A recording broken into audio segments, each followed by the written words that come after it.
Hello everyone, welcome back to your channel Billion Education where we aim to reach and teach billion population। तो guys स्वागत है आपका अपने channel billion education पे। हाजिर है आपके सामने आपके साइंस 1 का चैप्टर 1 लेके, जिसका नाम है ग्रेविटेशन। इसकी एक्सरसाइज हम लोग करने जा रहे हैं दोस्तों। मेक श्योर करें, लाइक करें, कमेंट करें, शेयर करें और जो भी दिक्कत हो हम जरूर से डिस्कस करें। और चैनल को अपने दोस्तों में भेज दीजिए, सब्सक्राइब करने को उन्हें बोलिए। Beautiful the chapter gravitation. Study the entries in the following table and rewrite them in putting the connected items in a single row. तो ये हो जाता है हमारा मास, वेट, ये सबसे रिलेटेड। तो मास का यूनिट क्या होता है दोस्तों? हमारा केजी। और ये रिलेटेड होता है मोमेंट ऑफ इनर्शिया या मेजर ऑफ इनर्शिया से रिलेटेड। जितना ज्यादा मास उतना ज्यादा इनर्शिया। वेट का देखो, फोर्स क्या होता है दोस्तों? हमारी मा। और वहीं पे वेट क्या होता है? mg। जब a को हटा के g कर दें तो आप लोग का क्या हो जाता है? वो वेट हो जाता है। वहीं पे a रहे तो वो फोर्स रह जाता है। तो फोर्स का यूनिट क्या है? न्यूटन। तो वेट का यूनिट क्या हो जाएगा दोस्तों? Same, Newton. ओके। और ये हमारा किससे रिलेटेड है? Depends on upon the height. Same है, सही है। Acceleration due to gravity metre पर सेकेंड स्क्वायर होता है इसका यूनिट। स्मॉल g से दिखाते हैं इसको। और वहीं पे ग्रेविटेशनल कांस्टेंट को कैपिटल G से दिखाते हैं। इसका यूनिट हमारा न्यूटन मीटर स्क्वायर पर KG square. It is 0 eight the centre, perfect है। और ये वाला हमारा same in the entire universe. ध्यान रखिए, हम लोग अर्थ नहीं बोल रहे हैं, इसकी वैल्यू होती है जो पूरे के पूरे यूनिवर्स में सेम है, इसलिए इसको यूनिवर्सल कांस्टेंट भी बोलते हैं। What is the difference between mass and weight of an object? Mass and weight बहुत इंपॉर्टेंट क्वेश्चन, आपके बोर्ड्स के अंदर भी अपीयर होता है, आपके एग्जाम में भी अपीयर होगा। अब आते हैं मास और वेट के बीच में डिफरेंस। देखो, mass is the amount of matter content in a body. ये कोई बॉडी है, इसके अंदर कितने मास हैं, कितने सारे सब्सटेंस से ये भरा है। वहीं पे ये क्या होता है? मैंने बताया, it is force exerted on body due to the gravitational pull of another body such as earth, sun and the moon. तो ये क्या हो जाता है? हम लोग बोले थे फोर्स ही होता है, ये ma, और यहीं पे हम लोग mg लिख देते हैं।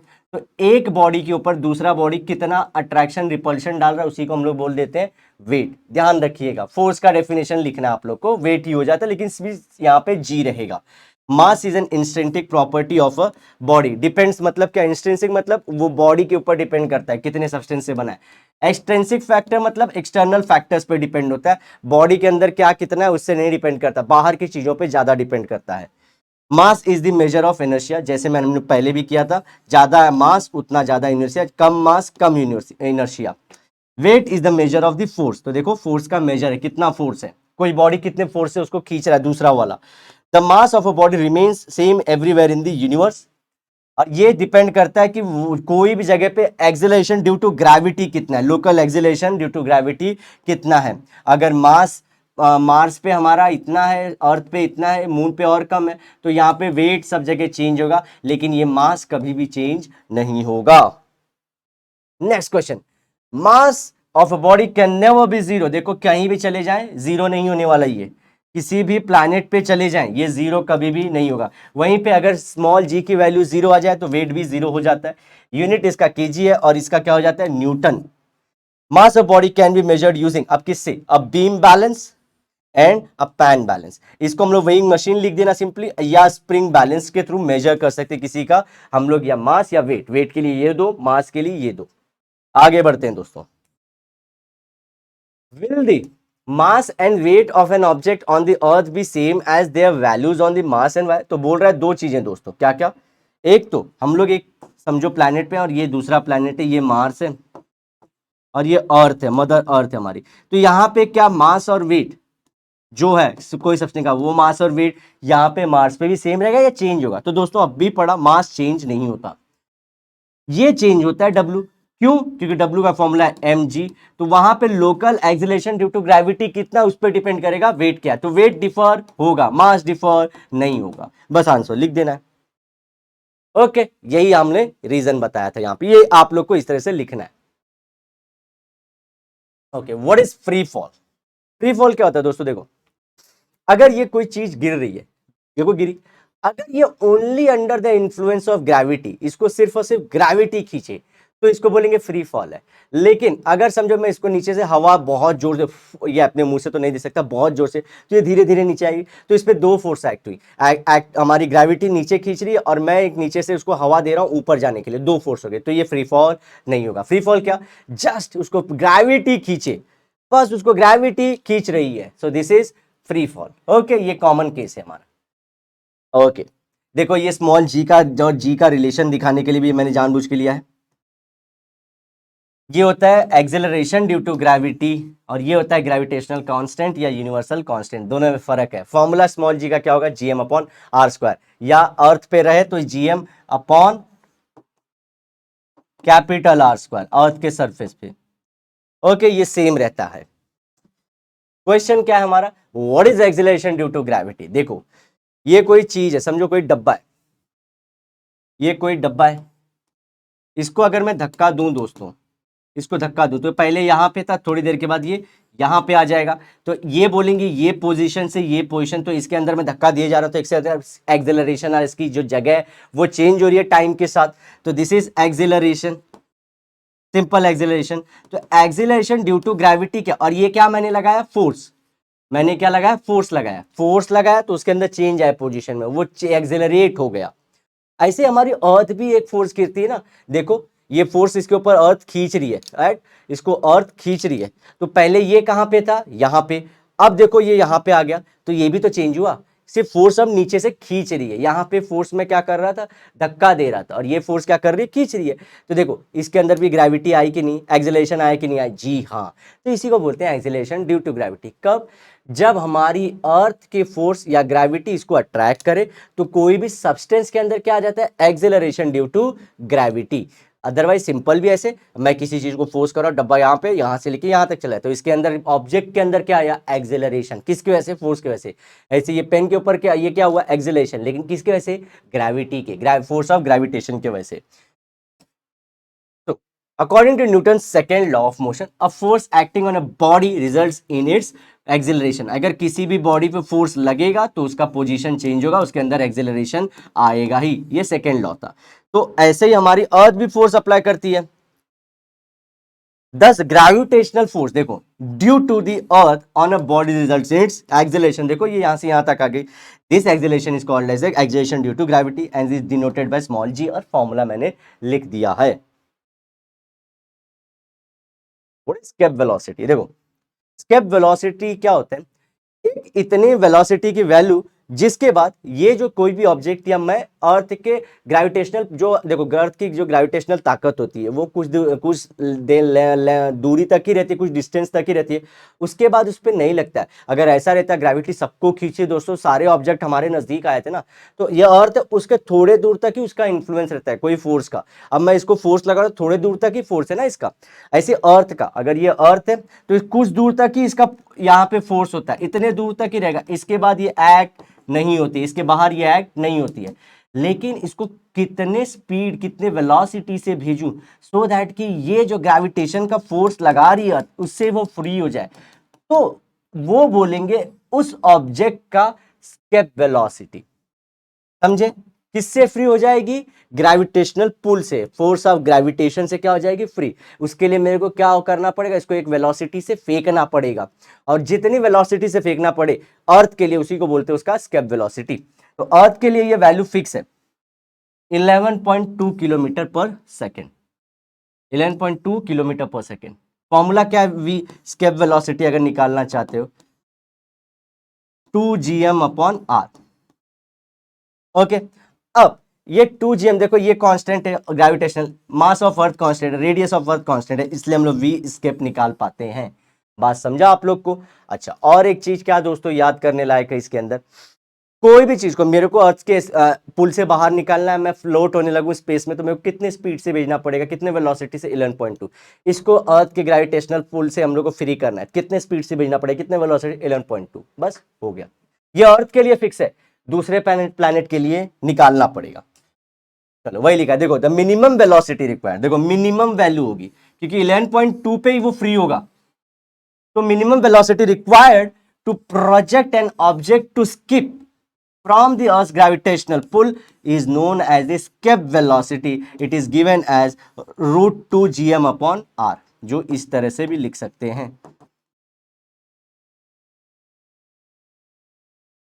ओके, इस तरह से भी इसको लिखा जाता है दोस्तों। इसको मोटा कर लें और दूसरी चीज क्या है दोस्तों, यहाँ पे जो मैं बताना चाहता हूँ, ये मिनिमम वेलोसिटी की वैल्यू है। मैक्सिमम तो मैं 100 दे दूं, 200 दे दूं, 400, 1000 कुछ भी दे दूं तो निकल जाएगी। वो पहली वैल्यू क्या है, 11.2 मिनिमम। मिनिमम वैल्यू को बोल लेते हैं हम लोग क्या, कि वो उसकी स्केप वेलोसिटी है। चलो ये क्या भाई, what is centripetal force. Okay चलो दोस्तों, सेंट्रीपिटल फोर्स क्या होता है, समझो कोई भी चीज राउंड राउंड जब सर्कुलर पाथ में घूमते हैं दोस्तों, उसके अंदर दो फोर्स होती है हमेशा। कौन सी दो फोर्स होती है बच्चों, समझो कोई चीज राउंड राउंड घूम रही है, सर्कल बना लेते हैं पूरा अच्छे से। अगर कोई चीज राउंड राउंड घूम रही है, ओके, तो हम लोग को क्या देखना है दोस्तों, उसके अंदर दो फोर्स है। ये सेंटर है उसका, तो एक अंदर की तरफ और एक बाहर की तरफ एक्ट होती है। अंदर की तरफ, बाहर की तरफ, अंदर की तरफ खींच रही है उसको, और एक बाहर की तरफ फेंक रही है। देखो आप, हम लोग कहीं पे भी अगर बस चलती है, अचानक से टर्न ले ले तो सर्कुलर पाथ ले, तो हम लोग कैसे बाहर जाते हैं, तो जब बाहर जाते हैं तो वो कौन सी फोर्स होती है, सेंट्रीफ्यूगल, सेंट्रीफ्यूगल फोर्स।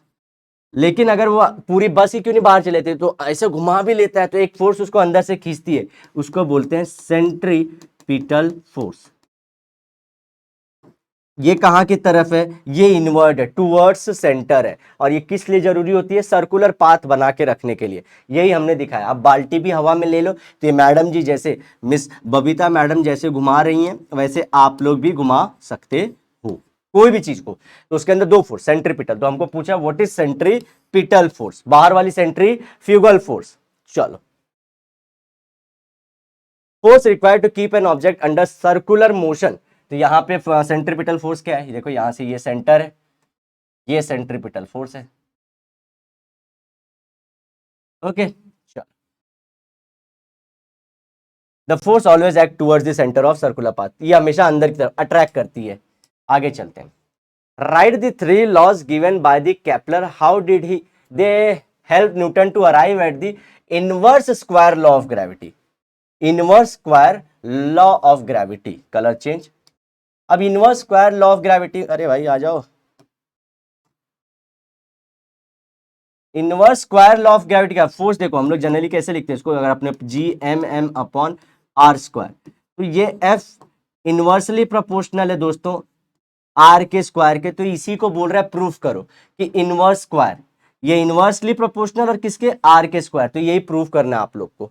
ओके, अब ये प्रूफ कर देंगे हम लोग बच्चों, कैसे। और पहले तो न्यूटन, हम लोग को कैपलस के थ्री लॉ बताने। तो ये थ्री लॉ देखो है, बताता हूँ तीन लॉ क्या है। उसके पहले आप लोग ये डायग्राम देख लो। पहला ये वाला पार्ट है, इसके अंदर क्या बोलते हैं, हमारे केपलर जी बोले थे, हम लोग को लग रहा था कि सारी चीजें सर्कुलर रहती हैं, लेकिन रियल में सबका पाथ कैसे होता है। अगर ये सन है तो सबका पाथ कैसा है, एलिप्स जैसा है। ये शेप जो बन रहा है ये एलिप्स जैसा है। ओके, दूसरा यहां पे हम लोग को क्या देखना है, वो बोलते हैं कि सर्कुलर पाथ नहीं होता है। देखो ये एलिप्स है, सर्कुलर में क्या होता है, ये हो गया हमारा ऑर्बिट और ये बीच में सेंटर। ऑर्बिट मतलब क्या, यहाँ पे प्लैनेट्स रिवॉल्व होते हैं। तो ये क्या बोलते हैं, सबको लगता था ऐसे एकदम सर्कुलर है, सन सेंटर में है, लेकिन वो बोलते हैं सर सेंटर में नहीं है, एलिप्स है। ये प्रॉपर एलिप्स है, देखो सन सेंटर में नहीं है और ऐसे फ्लैट ओवल स्ट्रक्चर है। ओके, तो ये पहला लॉ कि every planet revolves around the sun in elliptical path. दूसरा लॉ लॉ क्या बोलता है, समझो 1 घंटा यहां से लेके यहां तक आए, तो यहां पे सन के नजदीक तो स्पीड थोड़ी ज्यादा होगी, सन से दूर रहेगी तो यहां से लेके 1 घंटे में सिर्फ इतना ही डिस्टेंस कवर करेगा। लेकिन वो क्या बोलते हैं, प्लैनेट और सन के बीच का जो एरिया है वो हर 1 घंटे में सेम होगा। जो एरिया समझो यहाँ पे 100 का एरिया है, तो बोलते हैं ये भी 100 का ही एरिया होगा, ये भी 100 का ही एरिया होगा। तो 1 आवर में जो एरिया कवर करते हैं डिफरेंट प्लेसेस पे, वो क्या होता है, सेम। सो इसको एरिया 1 बोल दो, ये एरिया 2। 1 घंटे के अंदर क्या होते हैं, दोनों के दोनों सेम होते हैं। ये सेकेंड लॉ। थर्ड लॉ क्या बोलते हैं, T square is directly proportional to R cube. What is T, time period. Time period to complete, वो रिवोल्यूशन के जो टाइम लगता है उसका स्क्वायर, वो डायरेक्टली प्रोपोर्शनल किसके है, जो डिस्टेंस होता है, जो डिस्टेंस होता है सन से, आर क्यूब, लेकिन किसके, डिस्टेंस के क्यूब से। This is third law. तो वही बताएं, देखो यहाँ पे the orbit of the planet are in shape of ellipse, ये इंपॉर्टेंट है, इसको याद रखना। Having the sun at the sun at one focus, not in the centre, one focus, एक फोकस है। ठीक है, तो क्या होता है एलिप्स जैसा। दूसरा, area swept over per hour, देखो 1 घंटे में, by radius joining the sun and the planet is same in all parts of the planet's orbit. तो रेडियस मतलब क्या, जो सन को कनेक्ट कर रहे हैं, देखो ये रेडियस हुए ना, तो ये यहां से लेके यहां तक प्लैनेट आ गया, तो ये जो एरिया A1 था, ये जो लंबा वाला था पतला सा था, ये A2 था। तो मैंने बोला था एरिया जो स्वेप्ट करता है 1 घंटे में, दोनों क्या होते हैं same. Third, the square of the periodic times, that is T का square of the planet are proportional to the cubes of their mean, proportional to cubes of their mean distance from the sun। तो सन से जो distance है उसके cube के equal proportional होते हैं।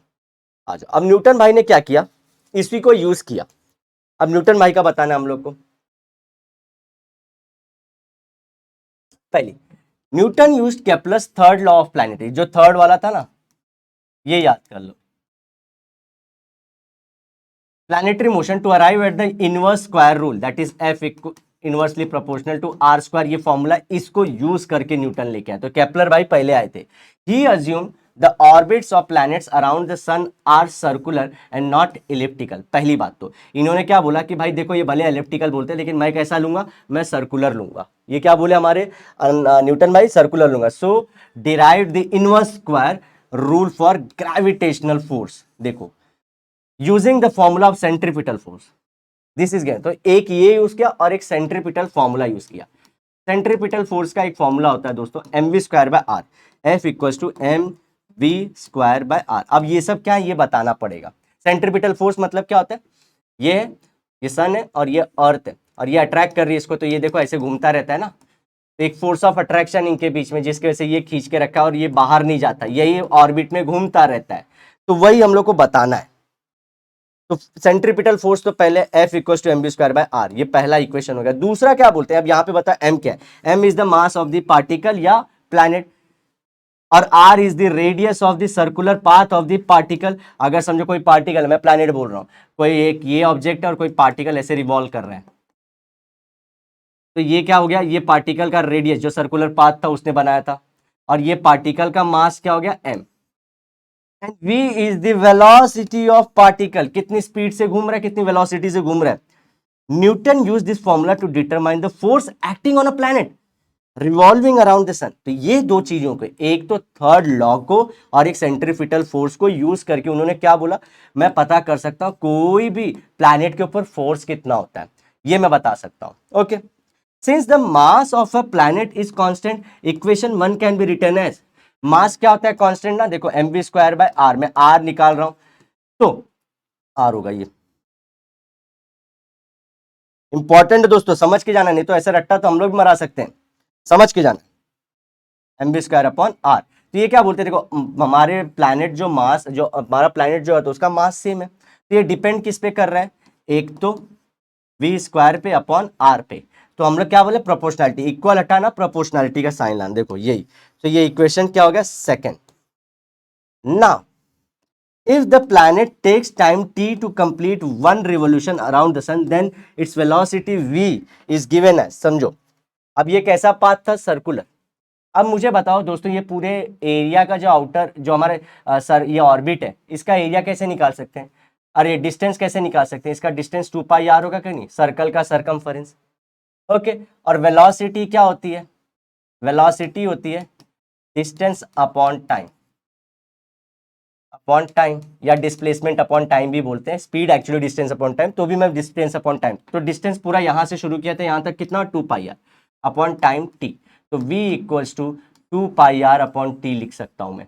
Okay, तो पहला आप लोग लिखना mv स्क्वायर बाय आर, सब कुछ बताना क्या है, इक्वेशन नंबर 1 दे देना उसको। फिर क्या बोलेंगे हम लोग, यहाँ पे m तो कांस्टेंट है तो ये प्रोपोर्शनल इसके। अब क्या बोलते हैं हम लोग का, अगर v निकालना है, अगर सर्कुलर पाथ है, तो ये फॉर्मूला क्या हो जाता है हमारा v का, ये वाला जो मैंने ऊपर बताया, देखो 2 पाई आर अपॉन टी। अब बताओ यहाँ पे कौन क्या क्या है, so where R is the again radius of circular orbit, जैसे हम लोग पहले ही बोले थे प्लैनेट। अब यहाँ पे भी देखोगे दोस्तों, ये कांस्टेंट है, ये कांस्टेंट है, 3.14 इसकी वैल्यू होती है, या फिर 222/7। तो मैं लिख सकता हूँ प्रोपोर्शनैलिटी का साइन लेके कि सिर्फ आर और टी पे डिपेंड हो रहा है, जैसे कि F equals to M B square upon R था, तो मैंने क्या बोला, ये तो कांस्टेंट है प्लैनेट के लिए, तो ये इक्वल हटा के प्रोपोर्शनैलिटी का sign V square upon R लिख दिया। तो ये इक्वेशन था, ऐसे मैं इसके लिए लिख रहा हूं। अब क्या करेंगे हम लोग, यही फॉर्मूले में, यही फॉर्म, एक सेकेंड, चल, यही फॉर्मूले में दोस्तों हम लोग इसका स्क्वायर कर देंगे। तो v proportional to r by T है, दोनों का स्क्वायर कर दे, तो v square proportional to r square upon T square, square कर दिया, इक्वेशन नंबर 5 बोल दिया। ये इक्वेशन नंबर 4, इसके ऊपर 3। Okay, on multiplying and dividing the right hand side of this relation by r we get. अभी राइट हैंड साइड को क्या करेंगे हम लोग, ऊपर नीचे r से मल्टीप्लाई करेंगे, तो ये क्या हो जाएगा, v स्क्वायर प्रोपोर्शनल टू, ये ऊपर वाला r क्यूब, नीचे वाला T square into R. Okay,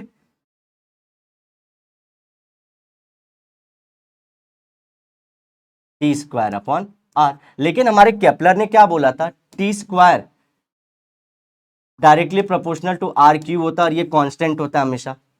जी हाँ, ये कांस्टेंट होता है, इनकी वैल्यू अगर निकालना चाहे तो T square equals to constant R cube. So constant क्या होगा, इसको यहां पे ले लो, T square upon R cube, ये कांस्टेंट होता है, इनकी वैल्यू हमेशा। तो यही बोल सकते हैं कि ये तो कांस्टेंट है, तो फिर हम लोग क्या डिपेंड करता है, सिर्फ ये आर पे डिपेंड कर रहा है, तो वी स्क्वायर इज, ऐसे लिख सकता हूं मैं, यही बोला है देखो, तो ये एक्चुअली ऐसे होगा, इसको मैं यहीं पे ये वाला लिख लेना आप लोग, वी स्क्वायर यहां पे R cube upon T square R, ये लिख लेना।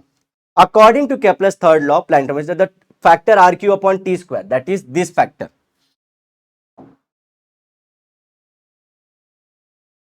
दिस फैक्टर,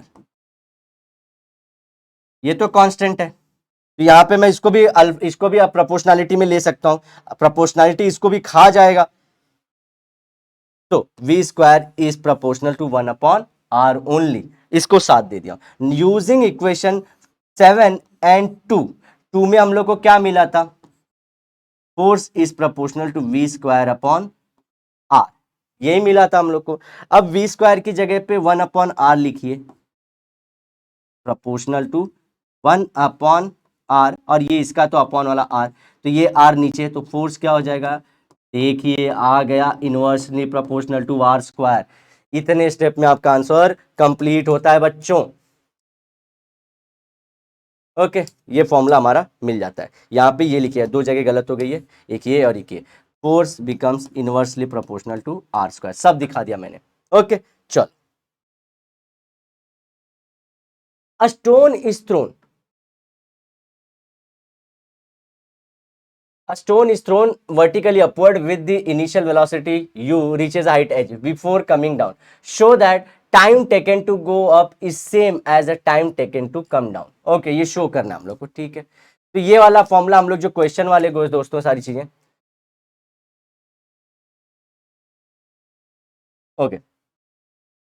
यहां पे अब कोई स्टोन जो है वो ऊपर भी भेजा गया है और नीचे भी गया है, इसका इक्वेशन। तो मैं क्या करूंगा दोस्तों, देखो यहाँ पे हमारे पास ये चीजें, मैं जब आप लोग को ये फॉर्मूला बताऊंगा ना, ये देखो, ये वाले फॉर्मूले जब कराएंगे हम लोग, ये जब फॉर्मूलाज कराएंगे तो इसी के साथ में आप लोग को वहां पे करूंगा, तो कॉन्सेप्ट कंटिन्यू रहेगा, क्योंकि ये सेकंड पार्ट के लिए मेरे सारे क्वेश्चन आप लोग का सोल्यूशन, जो हमारे ऐसे जो पूरे के पूरे टेक्स्ट बुक के क्वेश्चन हैं, वो सारी चीजें मैं आप लोग को करा दूंगा एक साथ। तो ये क्वेश्चन हम लोग उधर ही ले लेंगे, क्योंकि प्रूव करना है। तो मैं आपको थियोरेटिकल अभी ले लेता हूँ, थियोरेटिकल सारे एक साथ और हमारे सम्स एक साथ। The value of G suddenly becomes twice the value, it will becomes 2 times more difficult to pull a heavy object along the floor. Why? चल, ये क्वेश्चन है। So the weight of an object is defined as, देखो force हम लोग again ये wait वाला ही है, force होता है तो W equals to F M G, ये हम लोग पहले भी कर चुके हैं। Next, the weight of an object depends on mass of the object and the value of acceleration due to gravity, mass और जी पे, स्मॉल जी पे डिपेंड करता है। If the value of G double, जैसा कि बोला है, the force with which the earth attracts the object also becomes twice. हम लोग बोल रहे हैं अगर फोर्स इक्वल्स या W equals to M G था, तो मैं उठाने में मेरे को सेम ताकत लग रही थी, समझो 10 की ताकत लग रही, 10 न्यूटन। अब मैं बोलता हूं ये जी डबल हो गया, जी की वैल्यू डबल हो गई, तो मेरे फोर्स की वैल्यू भी अब डबल हो के 20, तो ज्यादा ताकत से खींचनी पड़ेगी, तो ये डबल हो चुका है। thus the object becomes twice as heavier making it harder to be pulled along the floor. Simple reason, क्या हम लोग का जो वेट होता है वो क्या होता है, जनरली फोर्स होता है। अगर हम लोग क्या करेंगे, फोर्स को, अगर उतने फोर्स को, तो अर्थ भी उतने से अट्रैक्ट कर रही है उसको, इक्वल एंड अपोजिट। तो 10 से अर्थ भी खींच रही है, तो मेरे को अगर उससे ऊपर लाना है तो 10 से ज्यादा फोर्स लाने के लेके ऊपर का आना पड़ेगा। अब क्या हमारी ग्रेविटी डबल हो गई। अब इस टाइम पे फोर्स अर्थ ने बढ़ा दिया, 20 न्यूटन हो चुका है। अब मेरे को जो पहले 9 मतलब पहले 10-11 में हो रहा था, अब मेरे को 20-21 में खींचना पड़ेगा। तो यही हमारा हैवियर हो चुका है। Explain why the value of g is 0 at the center of earth, small g. Okay, simple सा। देखो यहां पे एक चीज मैं बताता हूं, समझो दोस्तों, ये पूरा हमारा अर्थ है। देखो यहां पे दिख रहा होगा आप लोगों को, ये पूरा अर्थ है।